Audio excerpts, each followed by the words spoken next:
I'm Dwayne Brown. Tonight on a special broadcast of KPBS Evening Edition, all clear on the San Diego coast after a pair of shark sightings in La Jolla, signs that prompted lifeguards to close beaches this weekend. Most of San Diego's coastal water debris is from urban runoff. Why the predicted El Nino could make things worse, and what's being done to reduce marine pollution. I'm Peggy Pico with that conversation. And San Diego's fantasy football leagues are gearing up for a profitable season, how the game works, and its real-life financial impact. Do they actually cure the disease?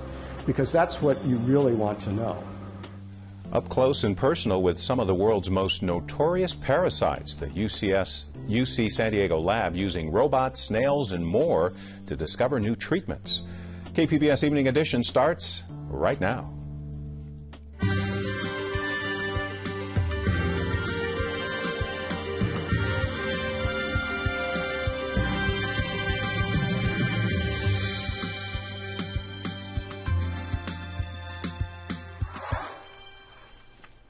Hi, good evening. Thanks for joining us. Happening right now, USS Ronald Reagan is sailing to its new home port in Japan. The crew stood at attention at the naval base in Coronado before the ship took off this morning. The Reagan called San Diego home for the last 11 years. It's one of the first Navy ships to respond to the aftermath of a devastating earthquake and tsunami in Japan in 2011. Some parents had to say goodbye to their loved ones on board today. Be seeing all these amazing and wonderful adventures and really doing something so important in the coming years ahead that I'm filled with pride. At the same time, I'm saddened that we're going to be missing him. The Reagan is one of 3 aircraft carriers taking part in a historic crew swap, allowing a majority of crew members to stay in their home ports. USS Theodore Roosevelt will arrive in San Diego later this year. Heading to the front lines of climate change, President Obama is in Alaska tonight, starting a 3-day visit there. He will become the first sitting president to set foot in the Alaska Arctic. Obama hopes to underscore the urgency of fighting climate change in the U.S. and overseas. Alaska's glaciers are melting faster too, threatening tourism and adding to rising seas.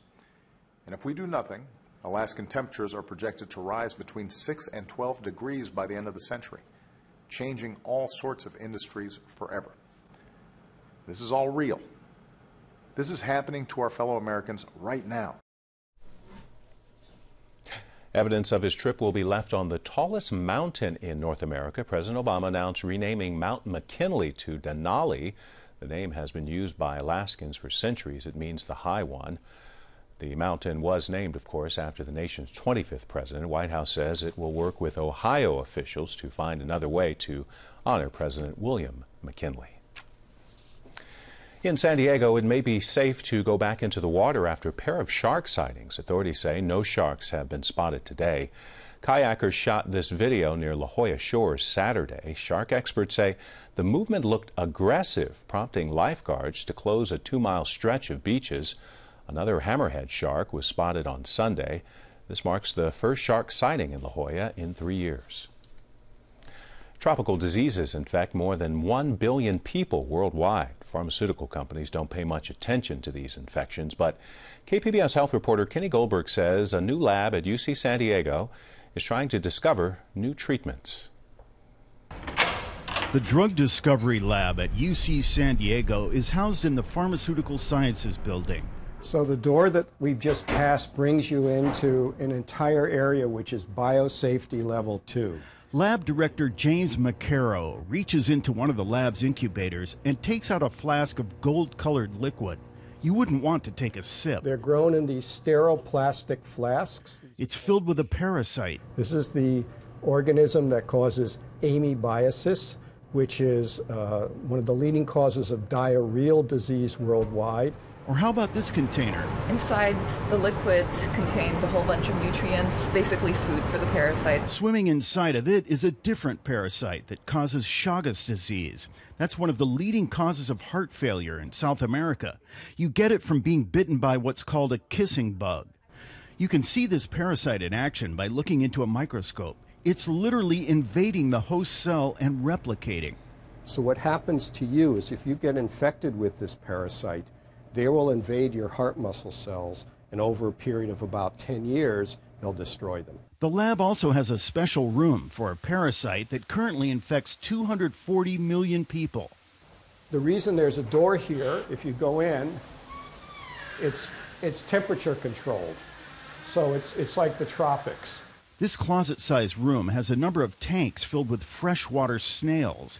These snails are found in water sources throughout the tropical world. They produce parasitic larvae. They find you by swimming through the water, following your body heat, and then they penetrate right through your skin. In about 6 weeks, these larvae grow into worms that infect the body with schistosomiasis. The disease causes anemia in children and chronic ill health in adults. All told, Macaro's lab has 10 parasites that cause widespread suffering and death.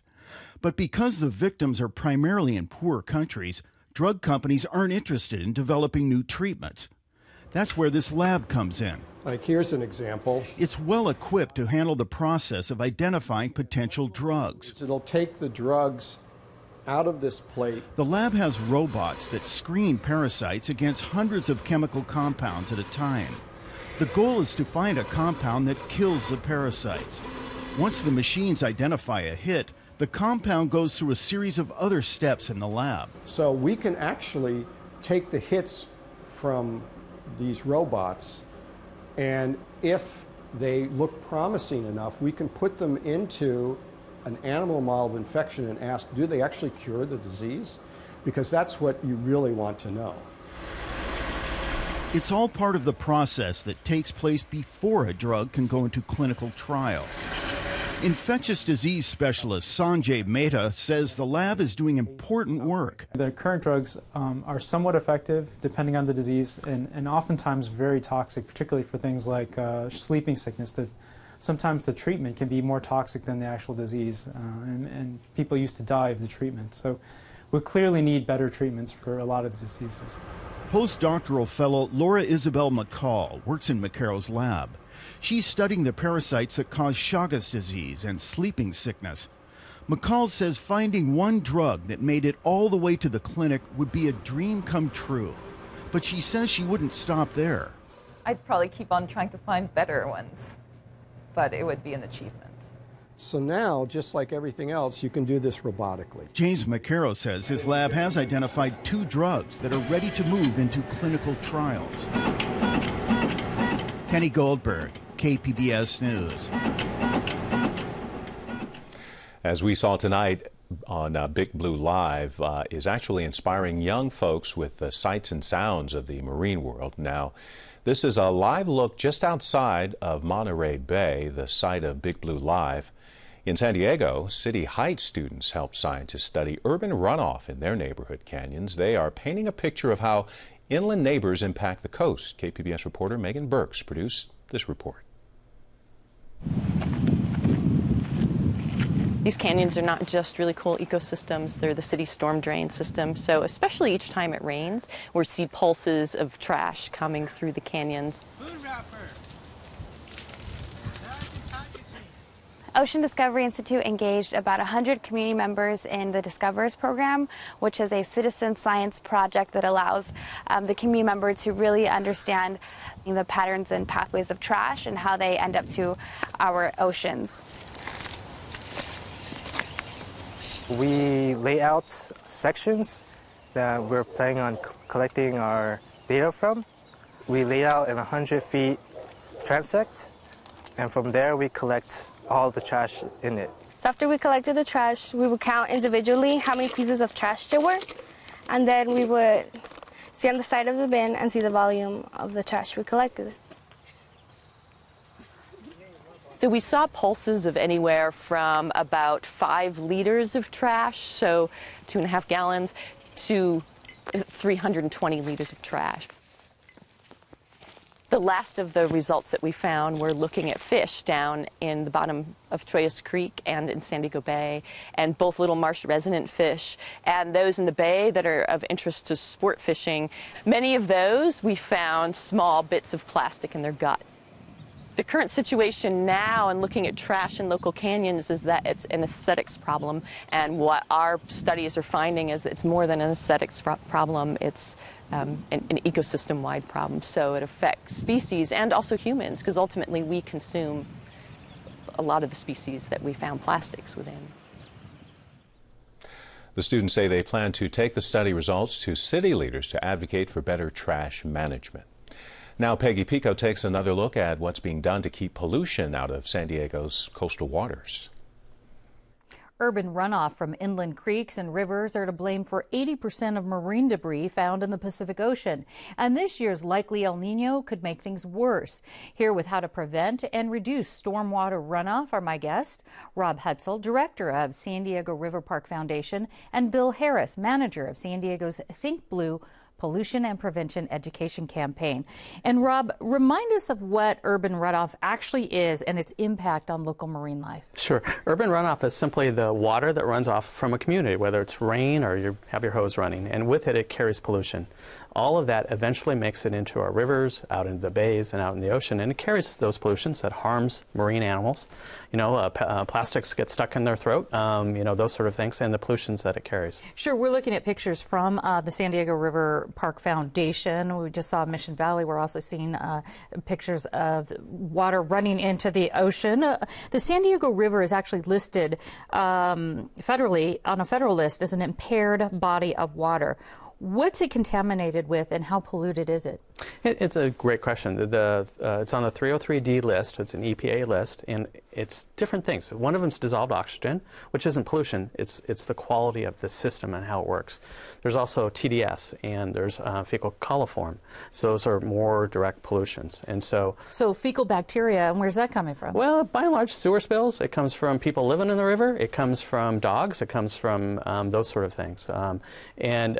It's quite a problem because obviously we know every time it rains we have to close the beaches and the bays, the beaches, for 3 days until they test the water to make sure it's clean. And so that's the problem. That's the problem. And Bill, storm drains are another source of marine pollution. What are some of the major pollutants you find coming through the storm drains? Well, it's all part and parcel. The river is just one of the receiving water bodies that all of the drains in our urban area lead to. All stormwater in San Diego goes to the ocean untreated. So it starts in our neighborhoods. It starts on our front yard, and then it runs into the curb and gutter, into the drains, into the San Diego River, Choice Creek, Tijuana River Valley, and eventually out to the ocean. And we see the same sorts of things. It's the fecal coliform, it's the total dissolved solids that Rob talked about, but more than anything, it's bacteria. That's really the big pollutant at the moment. Well, what's the city doing to stop these kind of pollutants from making its way to the ocean? There's a whole host of things that we do, not only public education, but we're actually beginning to build a series of things that we call low-impact development. We use permeable pavement, for instance, Kellogg Park, La Jolla Shores.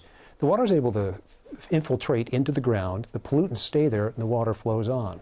We've got a detention basin in Memorial Park. We also have a host of other things coming on board. We're going to be doing what we call green streets, where we take streets themselves and get the water to flow from them into areas that will let that water go a lot slower, the pollutants percolate out, and then move on with a lot less pollutant loading. And you say the pollutants percolate out into the ground, but the water's able to move forward. Yeah, and what it does is sometimes it's sequestering, meaning it takes the pollutant itself and holds it there. Sometimes that pollutant, in fact, will degrade with the materials that are around it. So it's a pretty good system of getting pollutant out of the water. Well, as we know, the National Weather Service says there's a 90% chance of an El Nino this year, so lots of water. So, Rob, how do big rainstorms like that affect the river and urban runoff? Well, let's talk about the good stuff. So a big rain actually will scour the bottom of the river and pick up with it all of the stuff that's accumulated when there's been low flow. And that's a wonderful thing. It makes a healthier system. But also, it also carries more things. So whether it's a broken bridge or whether it's some trash that hasn't been washed down into the system, all of a sudden it accumulates. And you'll see it flowing out into the ocean. It'll literally be a dark stream of water. With it, anything you can think of. We've seen boats, we've seen cars, we've seen, it's an amazing, car parts, I should say. We've seen a lot of different things, but the things that you can't see is what the real problem is. It's the little pieces of plastic, it's the pesticides, it's the chemicals that you wouldn't normally see because they're too small. So that makes it all the way to the ocean. We saw some pictures of that from your foundation. It makes it to the ocean. What kind of impact does that have on our local marine marine ecology. It's significant, you know, whether they're just eaten. I mean, some of the fish and those sort of birds in particular will see something and it looks like food, but it's not, it's plastic. And they'll eat it and ingest it and eventually die from starvation. You'll see pollution that gets into the fish system or whatever the animal is out there, and it literally will kill it. And so those are the problems. And then maybe a fisher person eats that food. And so we get sick. And so those are the sort of problems we see. So it follows the food chain. Well, there's a lot more about this on our website, kppbs.org.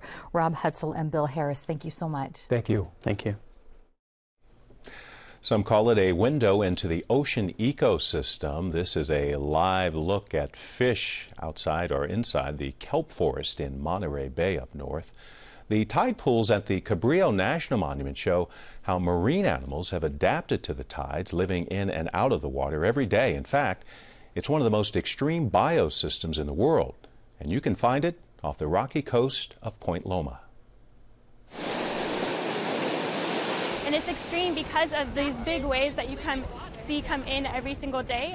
We have two different types of impacts. So we have both abiotic, so meaning things like sun and water, and biotic stressors, so things such as predation and competition between organisms. So all of these different factors play into how these organisms need to adapt and survive in this area. My name is Alex Warnicki, and we are here today at Cabrillo National Monument. I am the scientific program coordinator for the monument, and I am in charge of bringing educational groups out here to the rocky intertidal zone of Cabrillo. The intertidal region is the shore between the low water mark at low tide and the high water mark seen on the rocks at high tide. With 215,000 visitors a year, researchers are studying the impact of people as well as climate change on the area. Essentially the most extreme. You're going to get the highest impact of waves. You're going to get the most heat during the day when the water's out.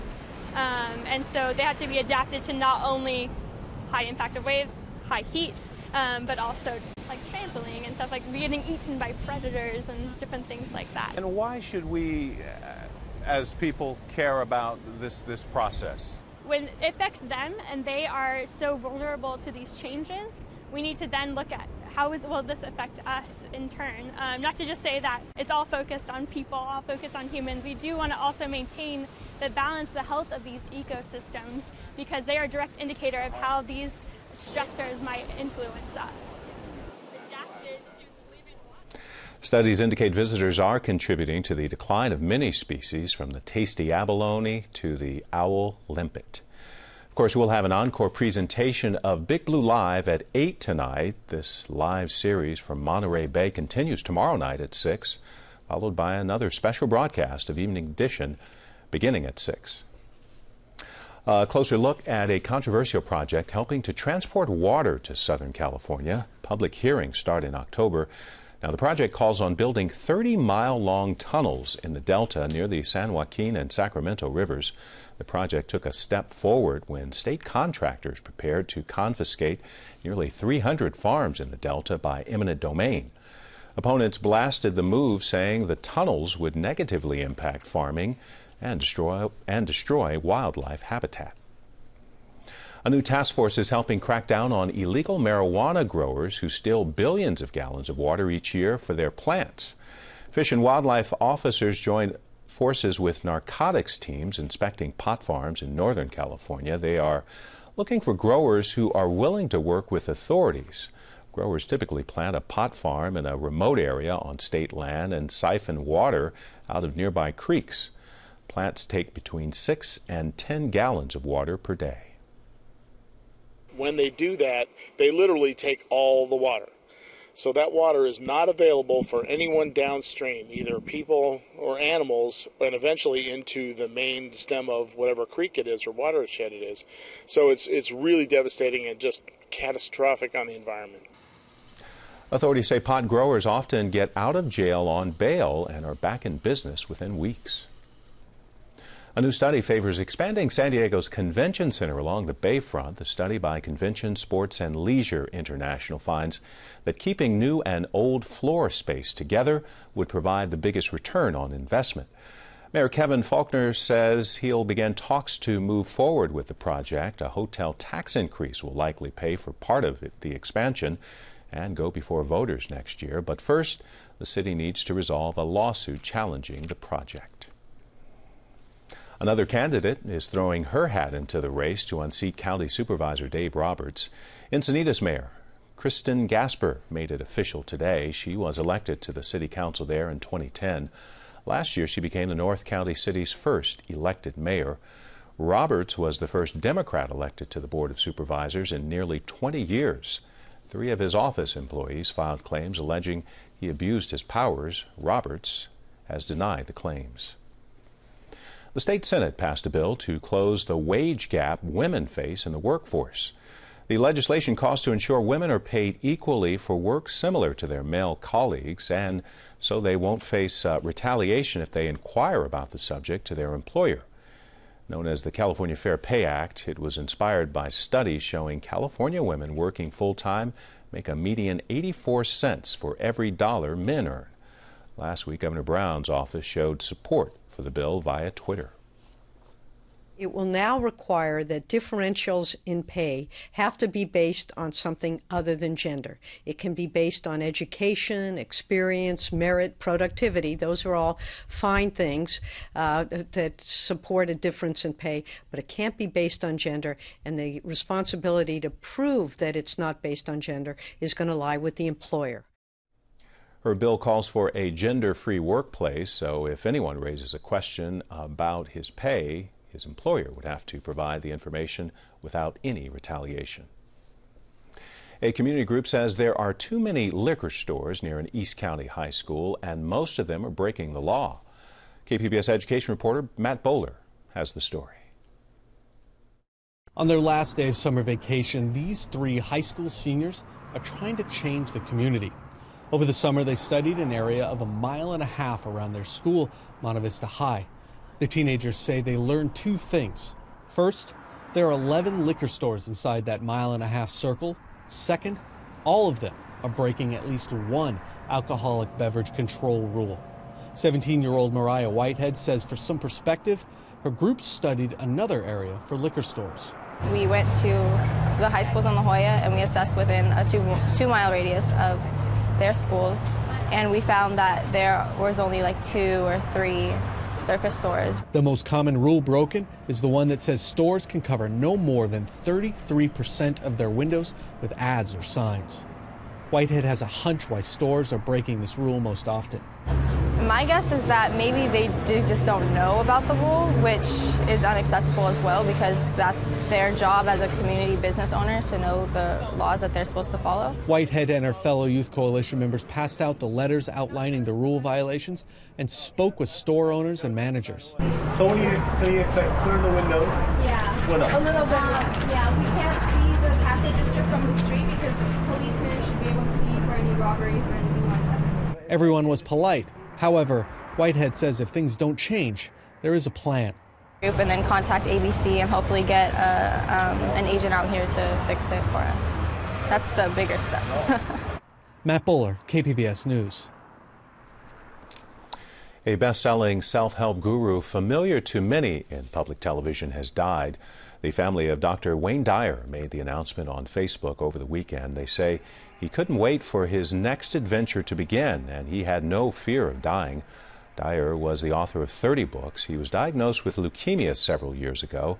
He was also a big supporter of KPBS with his self-help pledge shows. Dyer was 75 years old. Names keep pouring in, but only one woman will be the face on the new $10 bill. Harriet Tubman and Susan B. Anthony were the top nominees at a town hall meeting today with the U.S. Treasurer. The final decision is expected this fall, with the total redesign to be completed by 2020, during the 100th anniversary of the 19th Amendment giving women the right to vote.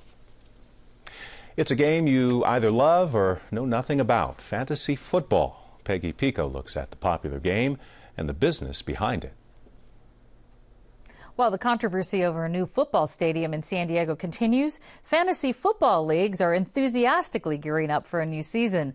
Joining me with a closer look at the game and its real-life impacts are my guests, Scott Minto, director of the Sports MBA program at San Diego State University, and Cindy Darlington, fantasy football player and blogger. And Cindy, why did you join a women's-only fantasy football league? Well, I have a lot of women friends that wanted to do fantasy, but they didn't necessarily know how to do it, and they wanted to learn more, so we all geared together and started a league. Are there a lot of women playing? There are tons. I think women make up about 20% of all fantasy football players, and we're growing because people find out how much fun it is and they want to continue. They want to get in on some of that fun. Now, your league just held their draft yesterday. Give us a crash course, if you would. Walk us through, for somebody who doesn't know, how this game works. So fantasy football is like an all-star team made up of players throughout the league. Most leagues have 15 players, and you're going to start about 9 players, and 6 will be your backups. You have a league of 8 to 14 teams, maybe, and the scoring varies, but basically your players earn points every week for things they do in the game, like running the ball or scoring touchdowns. And the teams with the most points go head-to-head, and the teams with the most points every week But win. these aren't real people that are, I mean, it's based on real people, right? It's not like these leagues you're out there playing football. No, it's based on actual players that play in games every week. So you're interested in every game. If you have a player in that game, you're going to want to watch it. All right, Scott's laughing because for somebody who doesn't know, you might think, hey, I have to get out there and play football. Of course you don't. But this fantasy football has been called a multi-billion dollar industry. How many Americans play, and how much money is being spent on this? It's estimated that over 33 million Americans are investing somewhere in the neighborhood of $11 billion a year in fantasy, both from league fees to research and anything that goes into making their team the best one that can be in their league. Now, is there gambling? Is this considered gambling? It's considered a game of skill, so it is not necessarily gambling. A lot of that stuff falls under kind of a nebulous category of the sports gambling industry, but basically there are ways to set lineups and invest in a team and see if you can win the league prize. All right, so how do real sports teams and even sports networks actually benefit from these fantasy football leagues? It's all about the TV contracts. So the leagues generate billions of dollars from various networks like NBC, Fox, CBS, ESPN, all paying for the rights to air their games. And the more people play fantasy football, the more they have an appetite for even some of the worst games on the schedule. So the eyeballs are up, ratings are up, and advertising dollars are up, and that means revenues will keep coming in by the billions. Because you're watching the guys that you picked, exactly, and you're watching what they do and maybe somehow benefiting or hurting from the points they score. Yeah, you're driving a lot of traffic to internet sites to update your lineup and to pick your team for the following week, and that raises advertiser revenue, and everything sort of rises with the tide. Well, Cindy, I understand the team names in fantasy football are part of the fun. What are some San Diego team names that you can actually say on air? Yes, there's many that you can't, but a lot of people use Cry Me a Rivers, Living in a Van Down by the Rivers, Rivers Me Timbers. There's a few Manti Te'o names, the Manti Christ. Eric Weddle's Beard is a popular one. They range from kind of the obvious to the very random. All right. And why do you think that fantasy football is here to stay? It's a social game. There's a lot of camaraderie. It's easy to do once you spend a little time with it, and it's just a lot of fun. And same question for you, Scott. Do you think it's here to stay, one, and if so, why? It certainly is, because it's generating a lot more money for the leagues, its sponsors, and its broadcast partners. Anything else? Is there an addictive quality to this? Absolutely. I think it's addictive. If you have a chance to win money, it gets you more excited about games that you normally wouldn't be invested in. And it's a great sense of camaraderie. You get to keep in touch with people that are in your league, and you can trash talk if you want, but it's a good way to just every week have a way to communicate with friends and colleagues alike. All right. And just a final note, are there divisions by city? So like would San Diego's fantasy football leagues maybe go to some sort of playoff with other cities? You can join leagues like that with special interest groups, age range, female, male, cities, all sorts of interest groups. You can find them online and play with them. Well, sounds like a lot of fun. Cindy Darlington and Scott Minto, thank you so much. Thank you.